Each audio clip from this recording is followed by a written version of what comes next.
Thero Saranai Bante. Teruvan Saranai. The first report is from Manuka. Manuka. 9 years old from Melbourne. Mindful walking. When I did mindful walking, I said left, right when my foot touched the ground. I focused on the lower part of the body. My legs were really cold because I was wearing shorts. I got distracted since there was nothing to do. After a while, I realized that I should have been doing mindful walking. At the end of the session, I was bored, but I went to my sitting position. Mindful sitting. While I did mindful sitting, I could focus on my posture, which was my hands, legs, and bottom. I got easily distracted as I was super bored. After a while, I came back to the present moment. I felt a pain in my left leg as I was sitting. At the end of the session, I went over to the computer. Mindful activity. When I did the mindful activity, I was not good because I didn't know which one was which, but finally I got the polar bear. At the end of the session, I started writing. The end.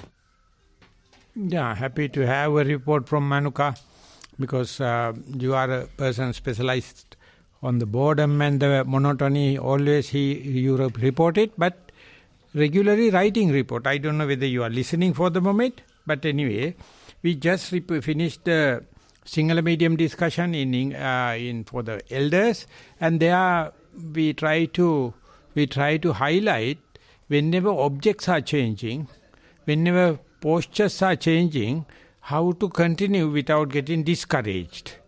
Because when the object is permanent and the posture is permanent and the mindfulness is permanent, it is normal for the meditators. But when the postures are changing, when the objects are changing, when the mindfulness is changing, still continuing, it is superhuman. So you are still not a winner, but you are giving a game. Always, even if it is boring, even if it is monotonous, you continue.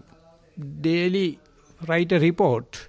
So therefore I encourage, but you as a person, when I met you in Vayamba Satipasala, my mindful camp, you are an energetic person. You are not a lethargic type. I saw you were feeding the fireplace throughout. Going far away and digging a piece of wood and throw into the fire. And it was a kind of a enthusiasm. So therefore one day you will overcome. That overcoming your boredom is not your achievement, it's a humanity achievement of achievement of humanity. Please continue. We are going to the next report, Ashmi. Okay. Thank you, Bante. The next report is from Penela, 11 years old, from Sri Lanka. Mindful walking. Today I started mindful walking, concentrating on the patterns that were shown upon my eyes during the session. I saw many colored patterns, and there were no joints in any of these patterns, nor was the pattern made of any colored shapes. It was a single shape molding itself into really astonishing patterns. The most prominent shape was the star. It wasn't precise, but it looked like one. The most prominent pattern turned into a wonderful flower. I did 25 minutes of mindful walking. Mindful sitting. Today I started mindful sitting, concentrating on the primary object in walking. The only differences was that it was brighter and the most prominent shape was the circle and its pattern, which I couldn't identify properly, though it was astounding. In mindful sitting, despite the bright light, I was able to stay 5 minutes more than in walking. I did 35 minutes of mindful sitting. Thero Saranai Bante, end of report. So generally speaking, that walking is more dramatic, eventful. It is rather mobilizing energy, and in sitting you get a blissful lights and situation, but it is more toward the concentration, or rather that is what you call the results of meditation. Everyone won't get it, but you are reporting, you get some kind of a good situation. So you have to alternate sitting and walking. And while continuing, these results that you are reporting become not so significant, more profound, more mature, more contented kind of thing happen. But for your age, this is quite enough. At the age 11. At that time, when I was at age 11, we had no any clue. There were no such a place to report. We don't know how to report and what to report. So therefore, we are very happy for the you young generation. Simple, humble request is, please continue the trend. Do walking and sitting. Do write short notes. Even whether you are sending or not, you must have your own bookkeeping report. That will be a marvelous historical event when you come out to my age. I am now 71 years old. So therefore continue to do. We are very happy to listen to your report. Be encouraged and do it in a regular way. Third report. Okay, Bante, the third report doesn't have a name. Your voice is not clear. The second report, voice was not clear. The third report doesn't have a name. The Thero, mindful walking meditation. I had a strong tendency to concentrate on the subtle sensation on the toes, and then the body detaches and Paratha concept on walking. As in the mind jar, thoughts on walking settled at the bottom, but like big floaters in a spherical shape, surface up, which are mundane thoughts filled with ambition. Sometimes the balance is rocked and big balls make a stir, which a deep concentration on walking is somewhat disturbed. The settling mind with thoughts synchronized like dust settled at the bottom, try to come to the surface along with the floating balls in the jar. Mindful sitting meditation. The mind was with today's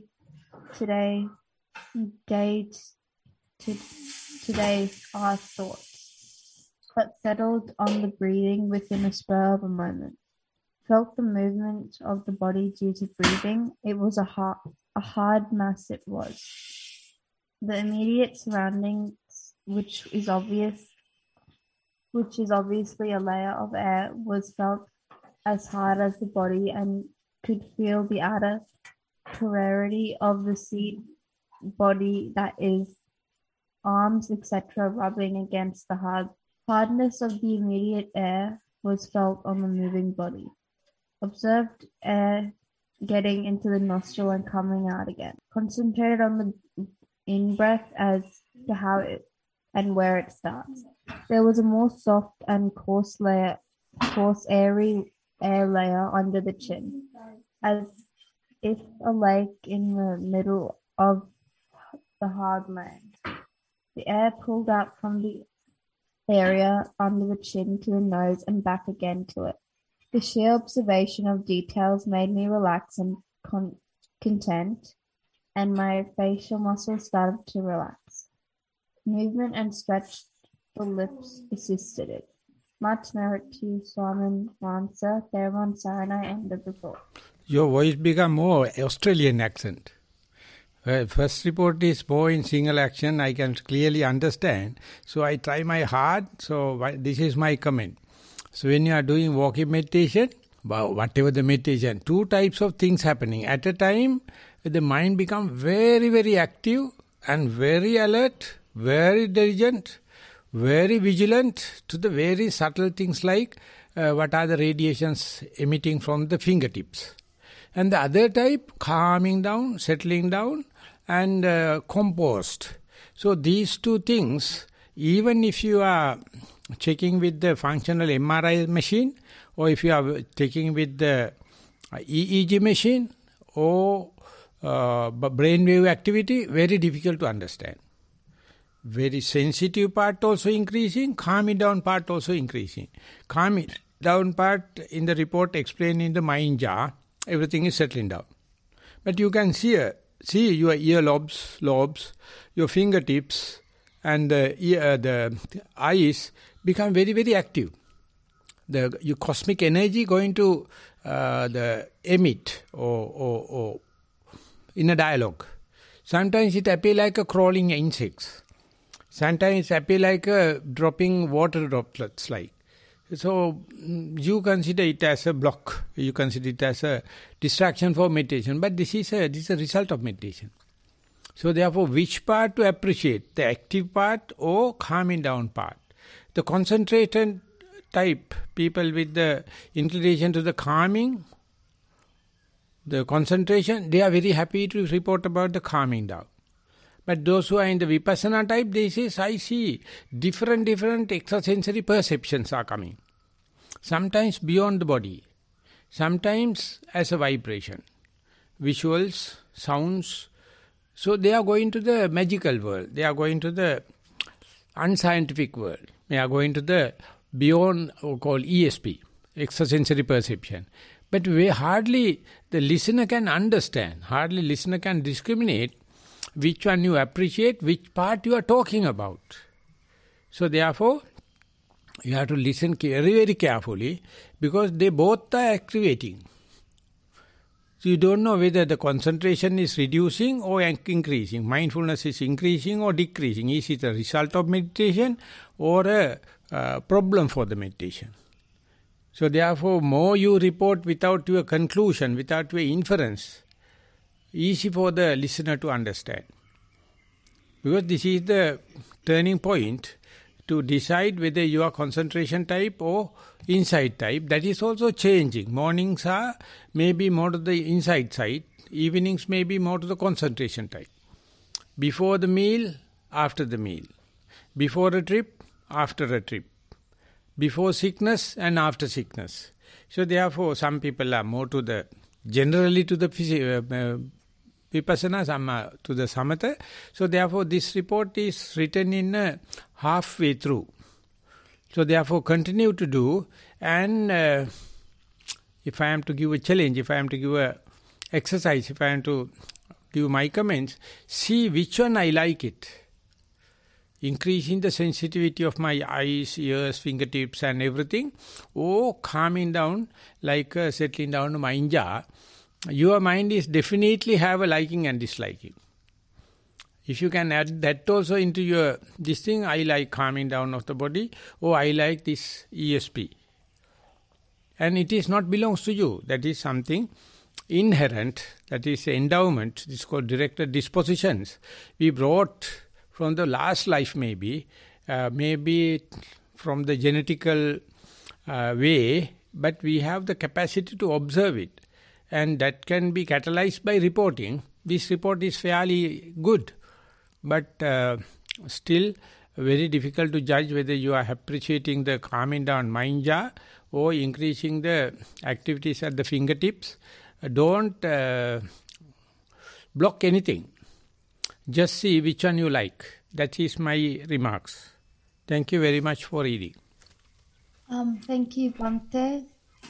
Thero Saranai. So we are now going to start. Before going to the book, if anyone is having any comments or any questions or any other interview reports, we can take few minutes. Bhante, this is just a comment or a question coming out of the discussion that we had for the kids' report.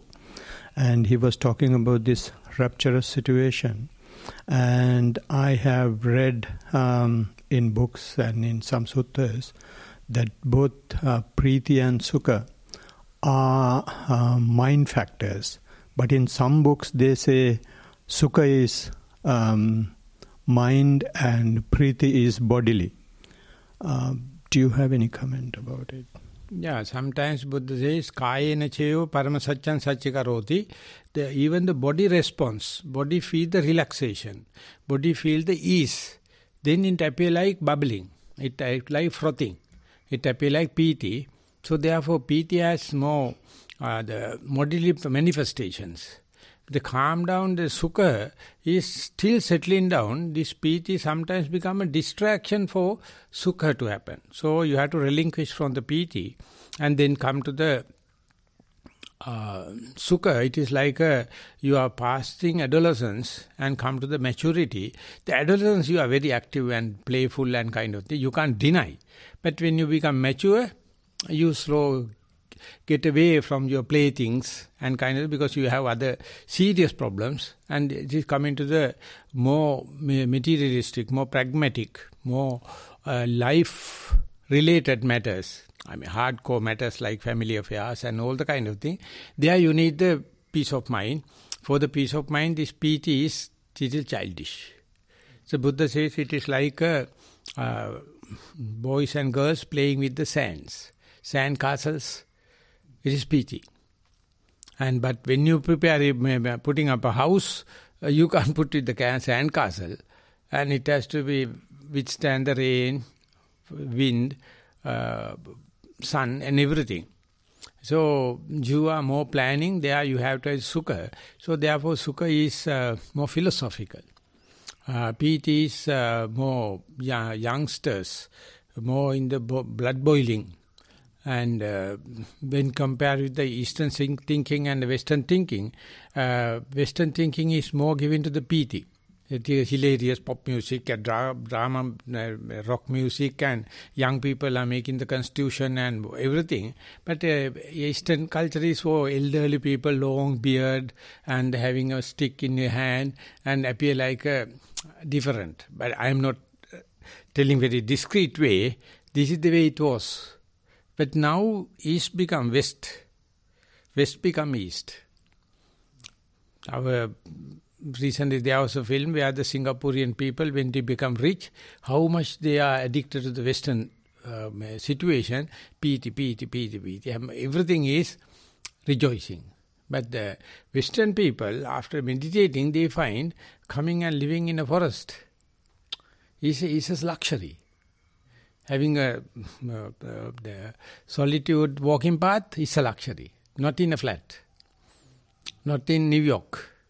It's useless. They are completely ruined. They are completely abandoned places because such a filthy. So these things this is in the architectural, they call outdoor in and indoor out. Earlier people put the houses inside the forest. Now people put the big house and inside the forest. Out, there's a forest. Outdoor in and indoor out. I mean, they are cycles.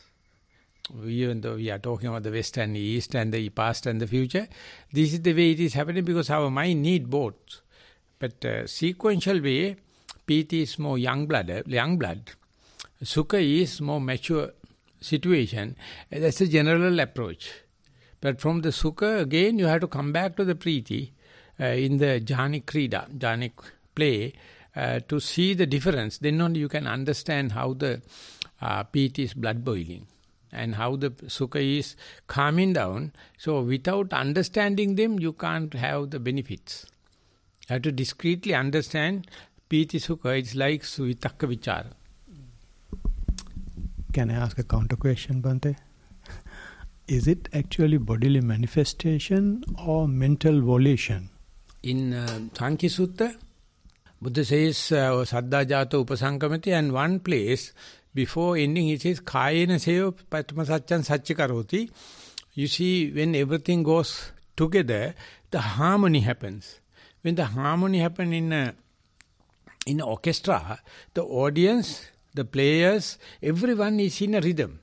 Everyone get worked up. Even the instrument which is not playing also starts singing. That is both. It is not the players and singers, but the audience also come in. So that is why very rarely only body and mind synchronize. Our body is completely brutal. It is reptilian. It is like dragon. But the mind different. So inside the brain, left brain and the right brain, they never in harmony. They are connected with the corpus callosum. Only two strands of nerves And if you cut it off, completely two different thinkings. Difficult to think how Diana and Philip live together. Because both of them have their own interest. So Diana mentioned our life, married life is very crowded. Not on the bed, we are two. That is not the case. No one knows. Within the brain, within the skull, so much of contradictions are there. So it's a kind of a dynamism. It's a kind of a control how one person express something. Internally, completely two contradictory things. Really, they come parallel. That's a place whether it's intention make the body happy or bodily healthy situation have good intentions, they are not belongs to that particular person. It belongs to the society. If a single person is living like that, it's a nice role model for the people to understand. People can live. I mean, occasionally, body and mind is happy. Otherwise, we are in a friction. Always friction. When become 2 people, 3 people, 4 people, fighting. So that's a kind of a phenomena. We can give facilities. We can give raw materials. But whether it should come or not, we can't predict.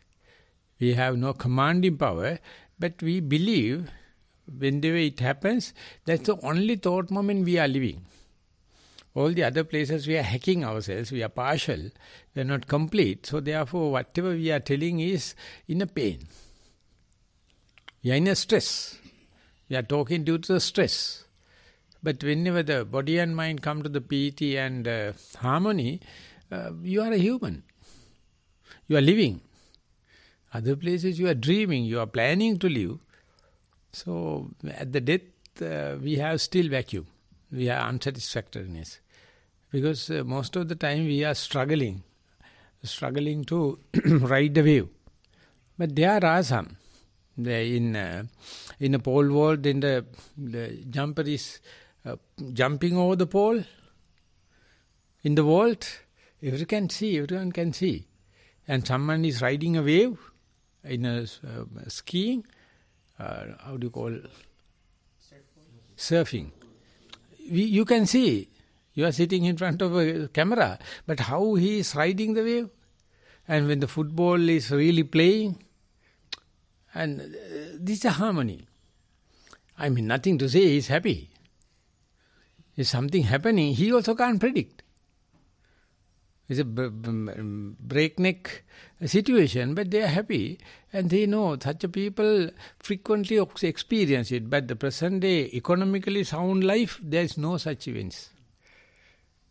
The educationally successful life, no such events. They are completely avoided strategically because they are not happy to run a risk. The present day technology is such a callous, avoiding all risks. But living in a hunting life and all the kind of thing at risk. So therefore, sometimes the harmony can happen. So therefore, now pendulum is going back to the disorganized way, but it's a full of, more frequent with this harmony than organized life. Bhante, maybe if I may add on to what you were saying as well, with a small comment or even question, that I like what you said right in the end about the risk and the possibility for harmony. Do you think that is why, one reason at least, why there were so many developed noble persons in the past when they would become samanas, become brahmanas, and they would give up the kind of safeties of the household life to take the risks of the spiritual life? And that's why they could develop more harmony within themselves? Would you say that, Bhante? No, household life and the lay life, the monk's life, they are symbols. Mind is completely beyond that. But we can say less complicated, less predicted, less organized. That's we call barbaric. So that's why you are calling to go to the forest sit under a tree, live with that people, is a precondition. But the present day in the city life, you can't have it. So now America is giving homelessness. People are going out. No answer. They take the refuge of drugs. Municipal council, both of them, they don't consider as a mistakes. So ultimately, people are again going hippie life. So therefore, it's quite a threat to America. It is not a threat to me, because I expected this for 20 years. This is the end. This is not the end. I mean, it's one episode. Completely organized life, going to the chaotic situation. One lady is an assistant accountant in a big company, still homeless. She can't live in the street because she was so organized life. But she's going to hire a caravan or something and keep the thing in the neat way and try to live. But difficult to pay rent. Because it's a kind of a brutal exploitation. Household life. But in Sri Lanka, camping, America also it's very famous. It's a nice, decent answer. But this is not a way, there's nothing to do. It's happening. And they are doing all the thing on the street. So that is, organized life is quite a threat. I mean, for the policy makers, it's a threat. No answer. But for an individual person, I had to go to Philadelphia or living in that particular street, or go to a forest and live in a life. They don't know this kind of an alternative. They know they have seen and shown and educated only for that. So they hate the organization, they hate parents, they hate organizations. But the Buddha says, if the forest is there, you can go, but it's a risky life, it's a scouting life. So scout, the first and foremost thing is be prepared. No technology, no emergency, no oxygen prepared, no glucose, no artificial respirators. So be prepared. I mean, it is the way that when everything is happening, piti happens. Something happens, you have your own the body knowledge, and body is answering, healing. So no one can understand under the structured situation. No, you can't do it. Doctor has to do. The psychiatrist has to do. The lawyer has to come. Your insurance people has to come. What the heck? What a trap. And even the president can't escape. But here you can go, you can live without identity card. Government is trying their best. For everything you must have identity card, passport, corona certificate, and all. People live. I mean, both the countries they have, developed and undeveloped countries. So therefore, Buddha's revolution is not in Nibbana, just go to the forest. Just go to the forest. It's a starting word. No one believes. So people think they're going to the forest is aboriginal. Vedda. But Vedda is very developed in that sense. They don't know how to use Vedda language than us. So therefore we have to understand comparatively, human mind cannot find an answer to the question. Human mind can complicate the situation, more thinking. That is why I do not appreciate artificial intelligence. But I use it. I can use it, but I never appreciate. Education, I am a king, but I never appreciate. Civilization, I am a well-civilized person in that sense, but I am not appreciating. I like my brutal life. I live without clothes. I like to live in my ad hoc way. So you are too young. I am sorry. Why do you always say that, Bhante? You are too young. That is what I am telling again. For what? Oh, you are too young. It's all relative, no, Bhante? Relative, you have to get mature. You have to boil down. You have to, season a long way. It is not a disqualification. You are on the way. Wherever you may be, you are on the way back home, darling. Thank you, Bhante. Chandaratna Bhante asked me to start by just reading the Gatha. So we were reading the Pura Bheda Sutta, and I think that last week there was no desana, there was no discussion. I think we missed it. No? So 2 weeks ago, the last one was Yenanang Wanjung Patunjana. Was that it?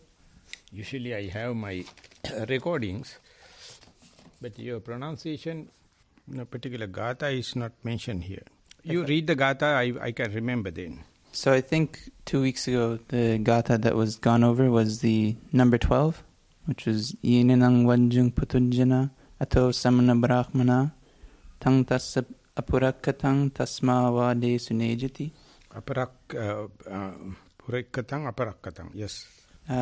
So the next one then, number 13, is what we were doing. No, what is the meaning of the Gatha you just mentioned? Yes, so the English translation by Venerable Denmark Jnanadipa is that by which they might tell him, the common people, or else the recluses and Brahmins, that is not paid attention to by him. Therefore, he is not shaken by what they say. Yeah, that is Purakatang. Purakatang means expressed ideas. The formulas, theories, constitution, everything is expressed ideas. We are completely misled by them. Purikkata. So we can't think naturally, we can't think originally. Because everything we are using used terms, used phrases, used formulas. So that means you are borrowing. We are not original. Akkataran tathagata. No. The Buddha says, the separate stanza, Maharadeyang Suduttarang. Everyone talk with the rotten concepts.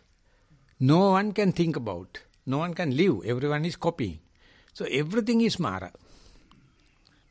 Everything we are copying is Mara. Akkhatara, akkhata. That means something conceptualized, something something with the example, something with the given epithet, given symbol. We are talking with the symbol, we never talk about the original thing, because we are so much educated. So that whenever someone quoting something, we are misleading the discussion.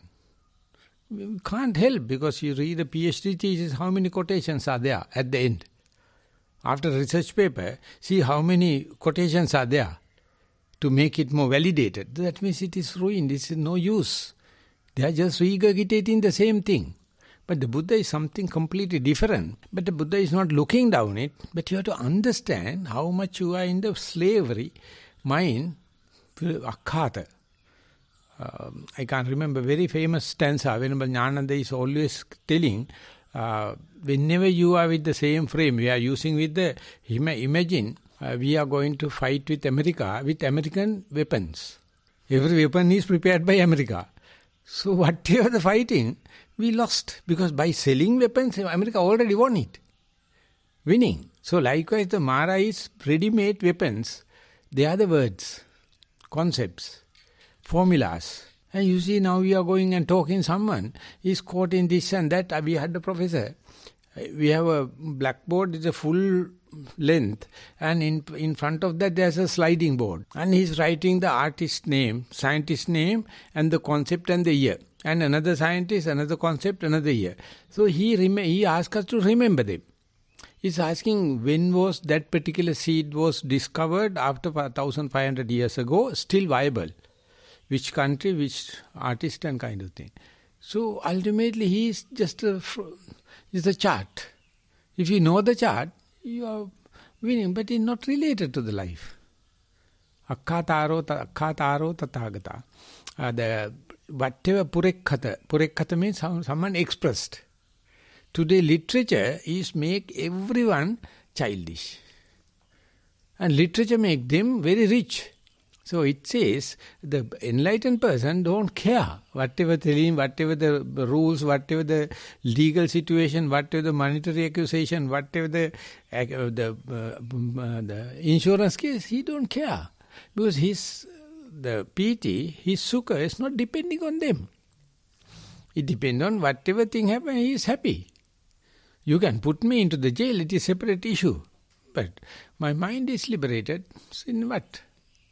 So likewise that this Sutta Nipata is using a special language, it is called archaic. So many meanings are there. Very difficult to give. That's why he is giving it. Now I am looking at the Bhikkhu Bodhi's the interpretation, completely different. And Jnanananda's interpretation, completely different. Jnanamoli's interpretation, because they are interpreting through the colossal language of the Tripitaka. They have fear to put forth their experience. We are very scholarly people. So when we are reading and find the terminology, we get bogged down, we get lost. But we are not communicating. So that is why whenever you are quoting and if you know this quotation, no problem. As far as we know. Otherwise, the people giving pin drop silence talks, quoting one after the other. But if you ask, are you practicing? No. In neuroscience, now that particular author I am reading, he never practice, he never do research, but he is the money make. He is the bestseller writer. He interview people and he know how to question. And he put forth the idea about the artificial emotional literacy and emotional illiteracy and emotional intelligence, bestseller. Before writing the book, he knows he is the bestseller. So our psychiatrists are caught in. Then I told, do you know? He is not practicing. He is not doing research. But he know how to put everything and give so that companies are ready to buy that and bestseller. So that is what the Buddha is not the bestseller. Tipitaka, no one read it. No right reserved. Or any other book you have at the beginning of the page, right reserved. The Tipitaka not. So that's the Akkhatara, that is, Bhikkhu Bodhi has little touch on it.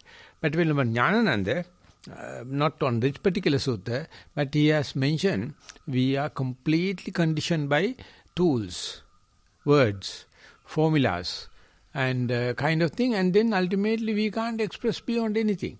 We have that put blinkers. We can't look sides. And our Theravada masters will say, no, you have to go in a traditional way. This is our avenue, don't look here and there. Who the hell they can put a condition for that? So Sutta Nipata is opening. And that is why so much of interpretation. Now we are going to the next stanza. Thank you, Bhante. So, yes, as the translation goes for the 13th stanza, it's being free of greed and avarice. The Muni does not speak of himself in terms of superiority, equality, or inferiority. He does not enter into what can be classed. He is not classifiable. Pali part? The Pali is Vita Gedho Amachari Na Vita Gedho Amachari Na Ussesu Vadati Muni Na Ussesu Vadati Muni Na Samesu Na Omesu Na Samesu Na Omesu Kappang Neti Akappyo. Kappang Neti Akappyo. Kappang Neti Akappyo. That means the Geda is a desire. And therefore he is not exaggerating something, he is not looking down something, he still thinks as they are. So that kind of a independent kind of commentary without his own human error is only Muni can do. That's called Arya Vohara. That's the way the noble people are talking. All the other media, everything is just an exaggeration. They have communist idea, they have capitalistic idea, they have democratic idea. Whatever the news, they are talking to the democratic way. They are talking in the liberal way. They are talking in the Muslim, communist way. So media is labeled on that. Before coming, we know we are listening to that channel. That channel means democratic. That channel is labor. That channel is communist. So how much conditioning? That's called bending the truth. Because their idea is not to give the news, but to entertain people. But the Buddha or anyone, there's no such business. Entertaining, he just say, this is what happened. And that particular thing is not falling into the time trap. anyone can understand, any age can understand, but usually boring. Because not entertaining. But now, lucky enough, now in the present wave, people are searching about these things. Because all the other things are at failure. So therefore, this is that the Buddha has mentioned, people are not following. Why? Not that it is not available. It's available, but people are going for the entertainment than news. That's why they go to the schools rather than reading these books. We stop at the age 10, grade 10, we stop Buddhism as a subject. And then go to the university as the science graduates. And lucky enough, in the second year, I met Venerable Dhammika and told, you are the worst, the luxurious type in the world and materialistic, such a valuable thing you throw away and searching about the science as the new trend. So, you people coming from all the way indicates these things have a eternal value, and the Buddha never expected everyone to appreciate also. And only when the Piti Sukha comes, we understand what the Buddha says. Other time we are seeking material pleasure, sensuous pleasure, sexual pleasure. And there the Buddha is the unwanted person. His teaching is the most unwanted thing he throw away. And then go there, the day you trap yourself, again Buddha says, no problem darling, we are waiting. We don't discriminate you telling that knowingly you fallen into trap, no harm. Before, middle, at the end of the trap, still this is open. So that is the eternal Dhamma. That gather is not there.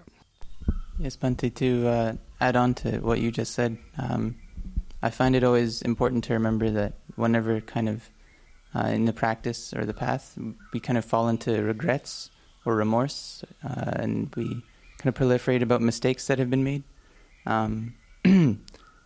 Just remembering that the Buddha always said that it is possible, keeps that door open for just to keep going, basically. And knowing that actually there's no kind of ultimate failure. If you stay on the path of Dhamma, then you can always progress. And that's not really related to the verse though. So if Bhante has anything more to say.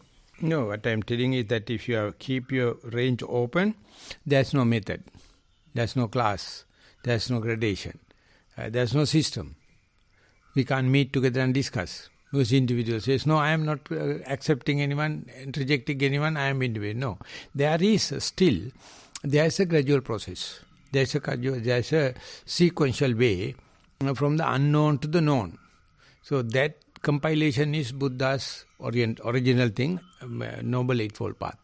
So a Noble Eightfold Path is a landmark. It's a milestones. So you have to understand, even though it is a completely laissez-faire, it is completely rational-like, but there are universal laws, how the mind is developing from chaos to the organized way. So that the Buddha says, you have to, we have 10 tens in the life, 100 years life you imagine, 10 years looking up, and the second 10 years playful, third 10 years colorful and matching colors and seeking a girls and kind of thing. Fourth one is your senses come to the full maturity, 40 years after years are going to ruin. And the 50s, knowledge come into the eye. They are only you psychologically reborn. You are psychologically reborn at 50s. So that is why I tell you, you are too young. The reason that I hesitate to accept that teaching, Bhante, is because I know that there were arahants at the age of 7. Yeah. And you are not still arahant. Why? Because of avidya, tanha. No, you are not mature enough. Yes, there is maturity that needs to be made. But and this the age-wise it says 50s. 60s, they start bending forward, holding a staff. And then again 90s, again bedridden. And again 100, you are sitting on your shit. More, completely the dementia. So this is in the temples you have one big wall, you can see how it is happening. And that commentators they says you must have Indriya Paripaka. You have fair amount of understanding on the earth, eye, ear, nose. And the merit you have done in the past, your backlog. And you have done enough merits to have knowledge, giving lamps, having Dhamma talks, organizing that kind of thing, jnana sangvattinika kriya. Then only the maturity or the piti sukha can happen. That is a blooming, that's a kind of when the sun is happening, the bud must be prepared. Then only blooming happen. So that blooming happens everywhere, but we must have that appreciation. This is a natural phenomena, it's a completely art rather than a science. So we are trying our best, that's very beautiful. We are trying our best, we are very beautiful. So that is what the Buddha needs. He is not expecting us to become Nibbana, but at least we are giving a fight, we are struggling, that is great. And that even the plants can understand. Even the nature can understand, even the animals can understand, even the criminals can understand. So when you go to the road, no one is coming to argue with us. They know. Without arguing, your silent sermon is there. We are ready to argue, that is our weakness. It is there. By arguing, give nothing. We have to have the harmony, acceptance. But still there is a universal gradation. That is what I thought of sharing. So we can go to the next. Yeah, I also I like what you said at the last part, where you said that we are ready to argue, but it's not good. I think that's a true point because I myself find myself thinking a lot about how do I kind of explain Dhamma so that people don't just kind of disparage the monk's life and things like that. But I think what you said is better, that you just you can just kind of be much more free if you don't even have to think about that. And if people kind of blast you, then that's okay. You're a monk, definitely. You don't have to worry. Even though you are ready to argue, it's a part and parcel, the whole. It's our partial hobby. Not that we are shut up our mouth because we are failed. No, we have points. We can present it, but not for the winning another person. He says he is well documented, and it is a lenient way we can tell you, this is the way, you consider this as argue, but we are not. So during the time of the Buddha also he had very famous arguments, but he says his Dhamma is atakkavachara, not by arguing. Should I go on to the next gatha then, Bhante? Yeah. The last one. Yes. So stanza number 14, I'll read it in Pali first. Yassa loke sakang nati asata chana sochati dhamme suchana gacchati sawe santo tivuchati. So the translation is, he for whom nothing in the world is his own, and who does not grieve at the absence, and does not go around in ideas, he is truly said to be at peace. Yeah, Bhikkhu Bodhi says, 861, as his own embraces as mine. As his own means embrace something as mine, and who does not sorrow over what is absent, he does not sorrow over what is not extant, and so forth. Having no gain, lost, no sorrow. Who does not enter upon things, because of desire and so forth, he is truly said to be the peaceful. Such a supreme person is said to be peaceful. The present moment is that. Present moment, nothing to exaggerate, nothing to lower down, and whenever you are in the present moment, you are peaceful. Moment you for the past and the future, other people and other places, and other time, then you are deprived of your heaven. So Thomas Merton, he mentioned, as far as you are humble, you are in the heaven. As far as you are thinking and smart, you are chased away from the just like Adam and Eva, eaten the knowledge, fruit of knowledge, then you are deprived. Otherwise, very simple people, young people, they are always in the heaven. It's very cheap, it's very abundant, it is very common, it's not confined to the time and place or space, people. But the thing is, we are always searching something beyond. So then we miss the bus, we offshoot the target. Otherwise, we are in the peace. So therefore, it is not effortlessness, it is not lethargic, it is not something denying. But you to energetically, to understand the present moment is such a powerful thing, and it is common for any person. But all the religions people, they say their masters mention about that. But the Buddha is very clear. He is the person only mentioned is in a very clear matter. So therefore, whenever we are talking about the mindfulness, invariably the Buddha come into being. Sorry, but I didn't hear that last part. I didn't hear the last part. What did you say? Pardon me?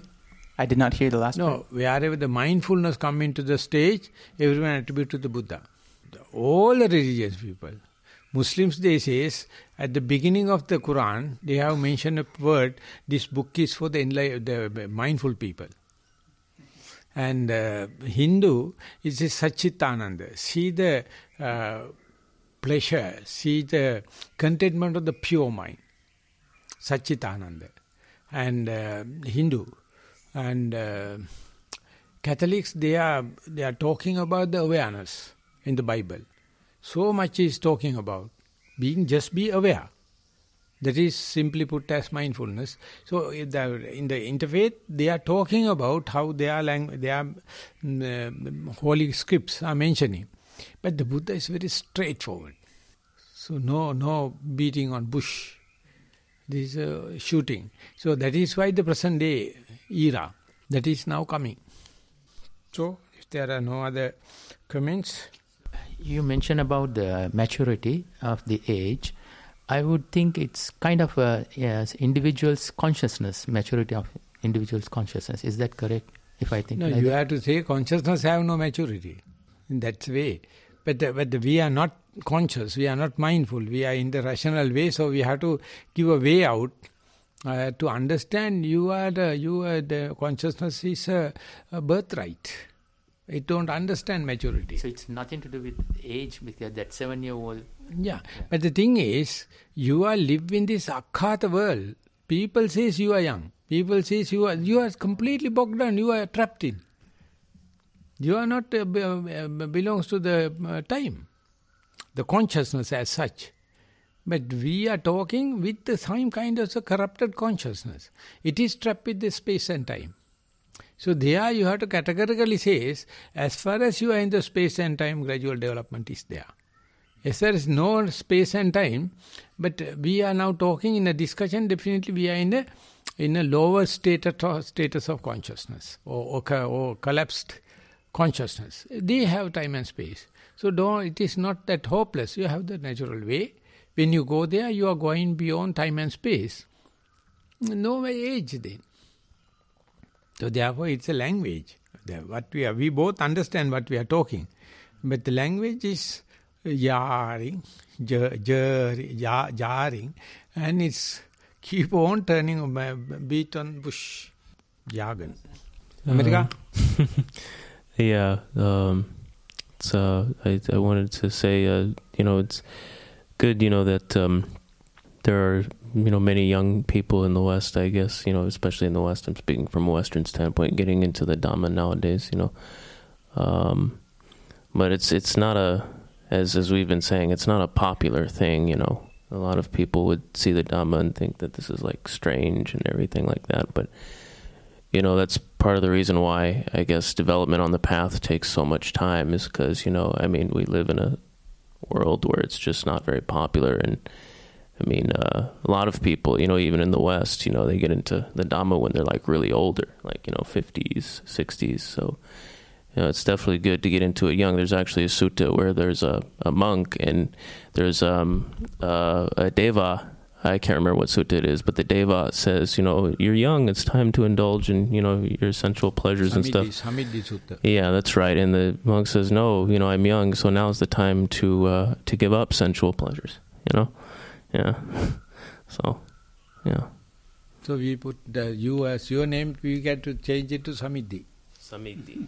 Yeah. So too young. Oh, so I'm entertain too young too, okay. Yeah, entertain and come back. Okay. After you get AIDS, after you get imprisonment, after you get this and that, still Dhamma is there. Yeah. But the thing is that in the West, from the Eastern point of view, we are very happy. The Bhikkhu Bodhi is an American person, he is teaching. And Western are people teaching now. That means it become their own cultural. But the Sasana is not there.